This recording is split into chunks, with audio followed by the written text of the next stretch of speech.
Welcome to FOBtv, the future of business. I'm your host, Kevin Benedict. I'm a futurist here at TCS, and I want to welcome all of you to the show today. Our guest is Dr. Marcell Vollmer. Marcell, thanks for joining us. Kevin, many thanks for having me, and hello to everyone. Great being here today. So not only is Marcell a futurist, he's also the CEO of Prospitalia Group and a longtime friend of mine. We've met at many different programs, mostly around supply chain procurement, intelligence spend, all kinds of cool stuff. So I just love to come back and talk to a fellow futurist about a lot of things that have been happening. But before we get into that, Marcell, I have some futurist jokes I need to try on you. Okay? Go ahead. Okay. Why does a futurist always turn around to tell what time it is? That's a great one. Tell me. They are ahead of their time.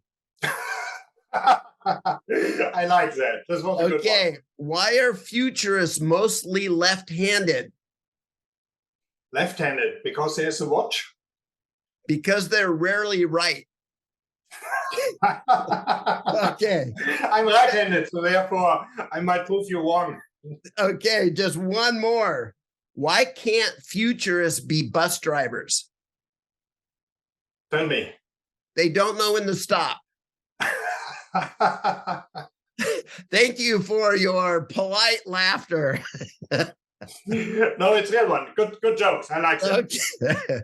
So, Marcell, how does being a futurist help you in your current role as a CEO today? Overall, it's very important that you really observe what's happening around there in the world. And honestly, I don't want to make the term futurist a little bit too big. So therefore, it was a really heartfelt laugh on your jokes. I honestly, by myself, don't take me so serious. And we all know predictions are difficult, especially about the future. It was not me, or it's not me saying that. It was Winston Churchill, Mark Twain, Niels Bohr, I think. One of them did quote this first, also did say it, and I couldn't agree more on that. What you need to do is basically you need to understand and really need to look into every aspect, what's happening right now. And we are really in volatile times. Some call it VUCA, you might call it whatever it is, but I think we learned a lot in the last 2 to 3 years. And just looking back on the most recent events with COVID, really learning how fast we can adapt to digital technologies, connecting, continuing doing business on Zoom calls, connecting on a remote way. We learned a lot more during the COVID time. I wish I could say it's over. It's not, but basically now we are more in a phase where we feel more comfortable, also thanks to the vaccination and the fast evolution here of the vaccination. This was really great. But I think it still will last a little bit longer. We also see now what's happening with the Russian war against Ukraine. Horrible for the people. On the other side, we see also the impact what it has on the global economy.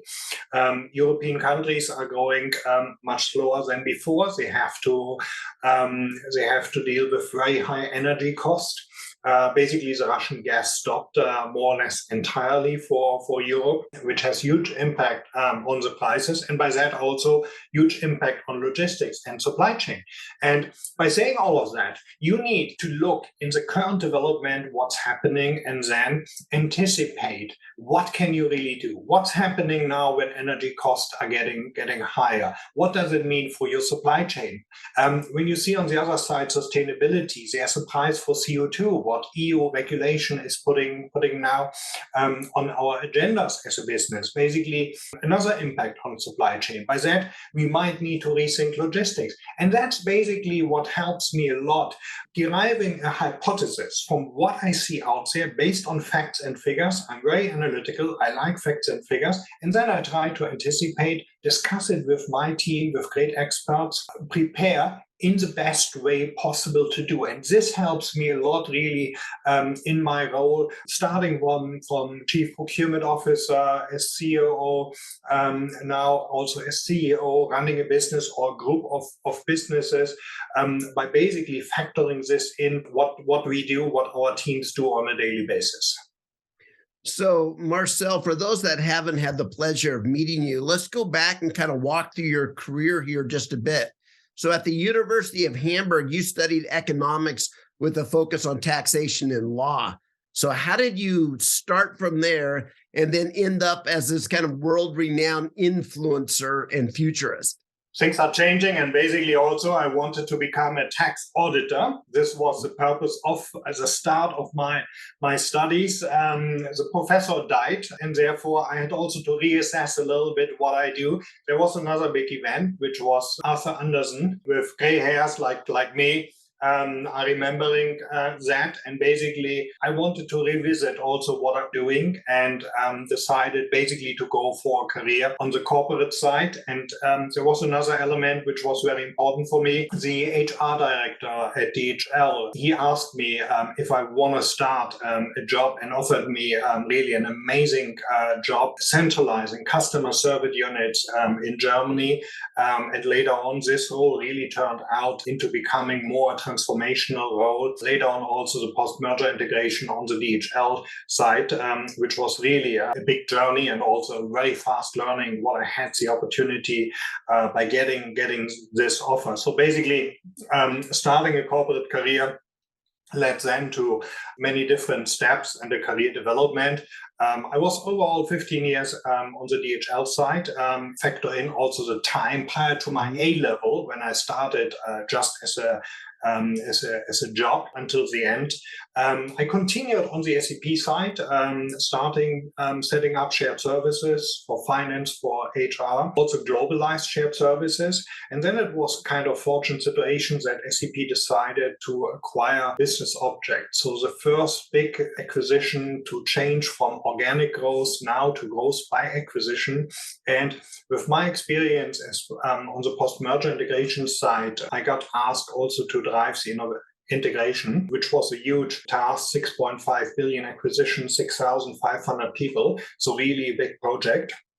And SAP continued the journey, and by that I continued my career also by leading post-merger integration. Sybase was the next one, was a co-CEO. What I want to say with that is also it's a kind of coincidences what you have, and of course it is also luck, which is part of the equation. I want to be very honest. You can plan your career whatever you want.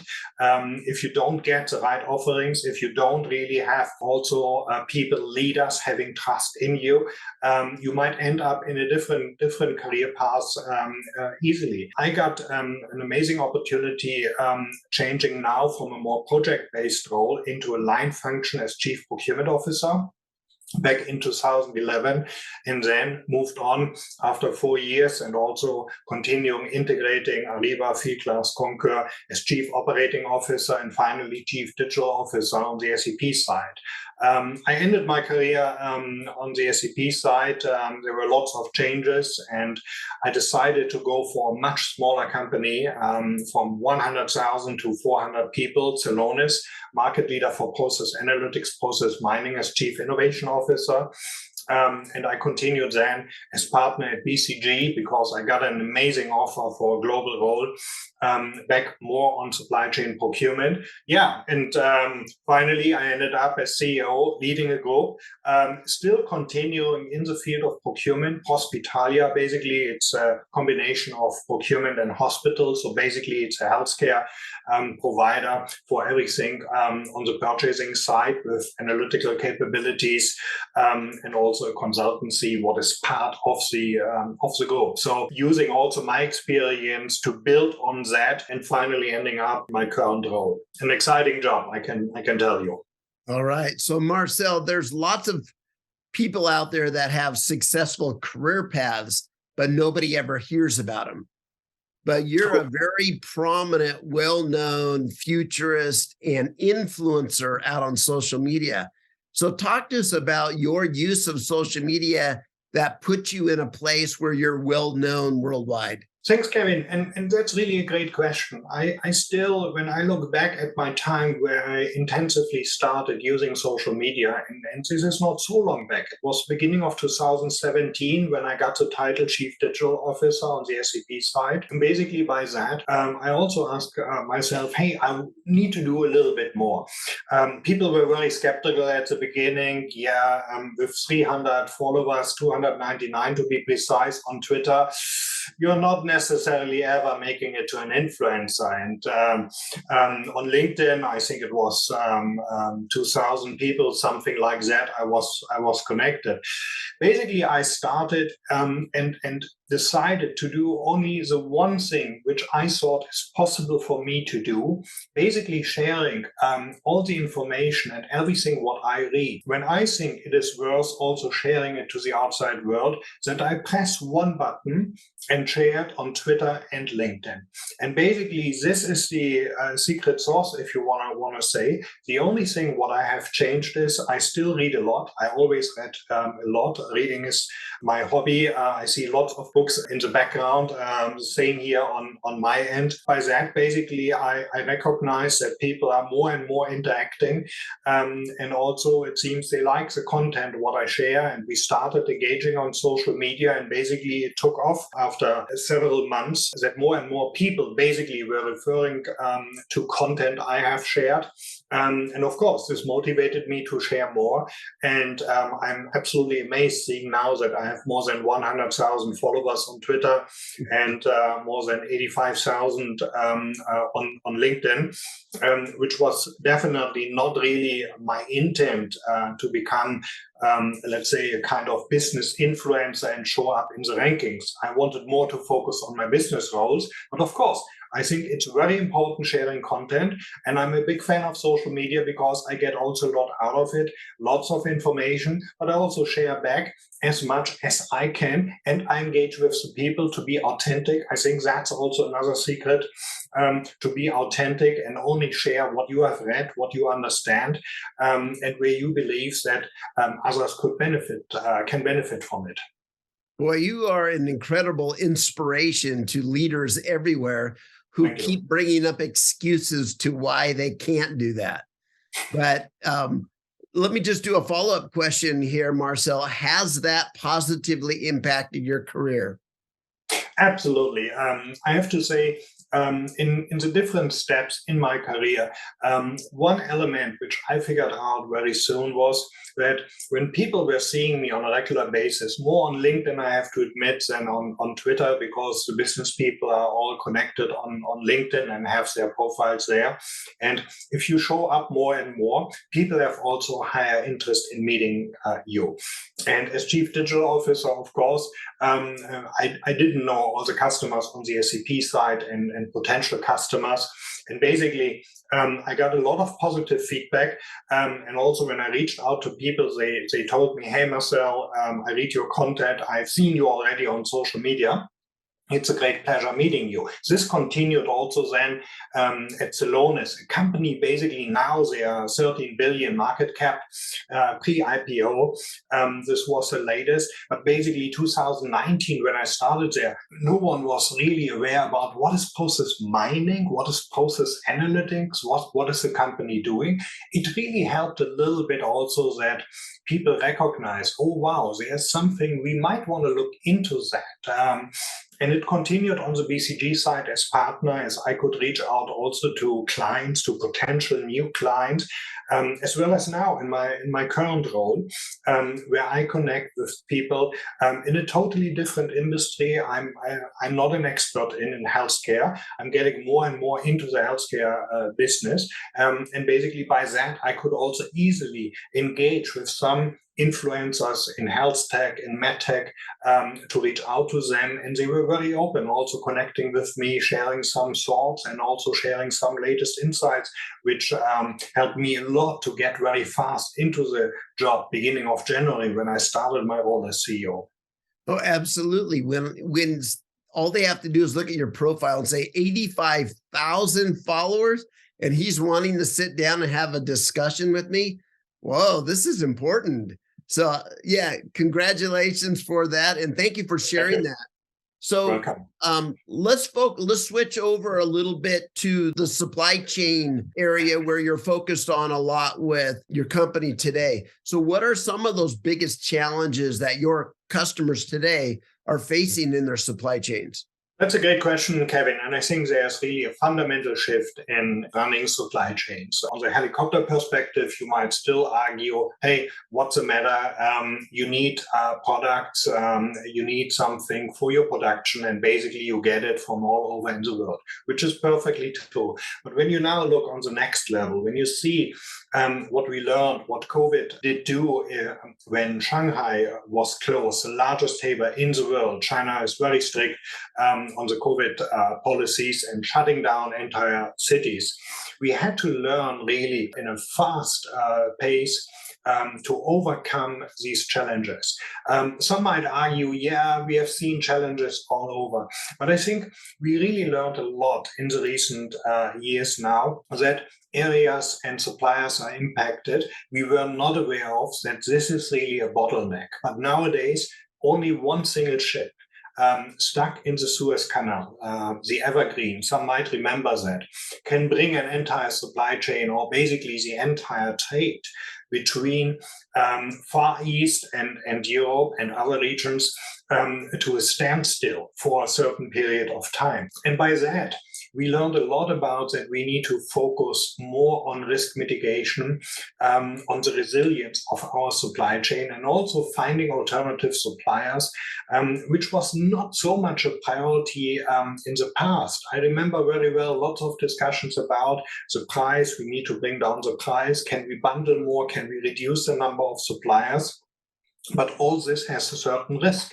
And this risk is definitely something also where companies are looking into that. And just to bring you one example for my industry, when you have a patient for a critical intervention, so someone in an OR, a patient needs help, basically you better have the products needed for the medical procedure available and not looking for where do you get what is urgently needed. So therefore you need also to plan this and factor in that you might have certain disruptions. I could continue with that much longer because we have seen logistic challenges. We have seen a dramatic increase for the container price going up from 2,000 prior to 2019 to more than 20,000 at the peak. Now I think it's less than 8,000, but still 4 times more than before. So there is a fundamental shift to summarize it. So from focusing on the price and centralization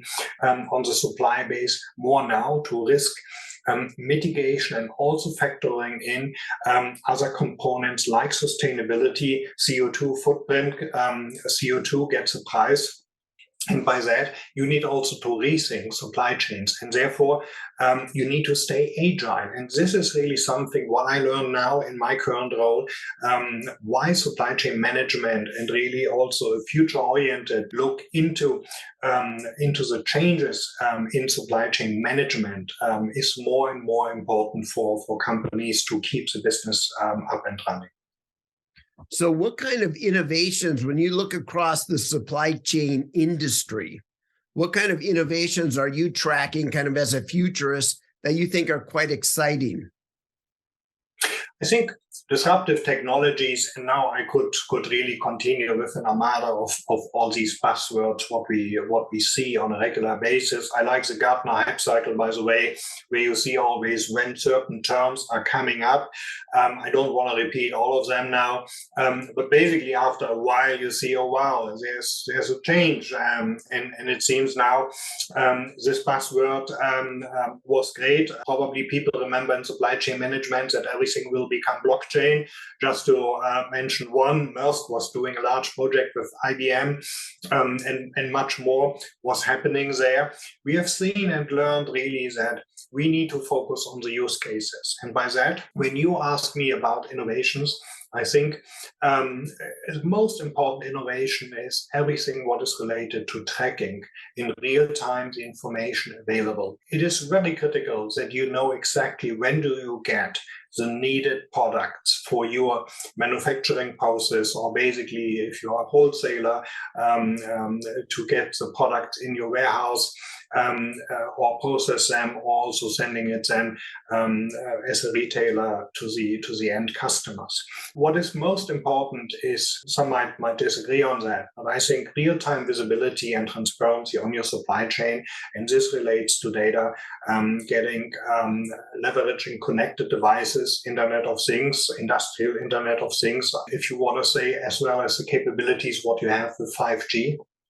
That's very important. On the other side, I will definitely see also digital twins as a huge innovation, which you also can build in your process. Basically, if you can plan already in advance in a digital twin, this is how your end product looks like. And think about now that you might have a disruption and you need to replace a certain part of your product to still keep your manufacturing process alive.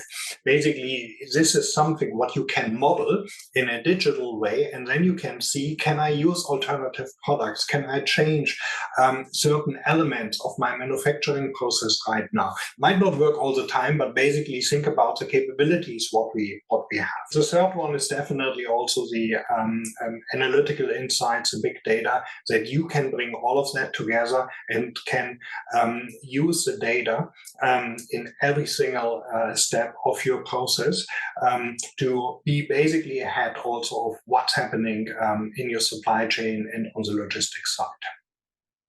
So Marcell, we hear a lot in the press, and a lot in marketing material, and a lot of presentations where sustainability is said to be very important, as well as reducing our carbon footprint and everything related to ESG out there.